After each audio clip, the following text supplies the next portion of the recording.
By simply making a one-line code change to your CI execution, you can activate Parasoft Selenic to execute your existing Selenium tests and gather coverage information to associate your test cases with the underlying code.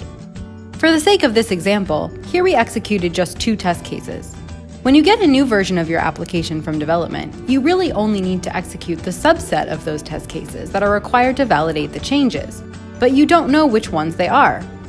With Parasoft Selenic, you can do this automatically. Simply define where the new war file is located, and Parasoft Selenic will identify the differences between the 2 versions of the application, and then automatically run the appropriate subset of test cases. In this case, only one test was affected by the changes, and unfortunately, since there was a change in the application's UI, the test appears to be broken. Not to worry though. Selenic provides a report that indicates which test was executed to validate the change. And since that change broke the test, you also get a recommendation for how to fix the test by updating the element locator, which you can do automatically with a single click directly in your IDE.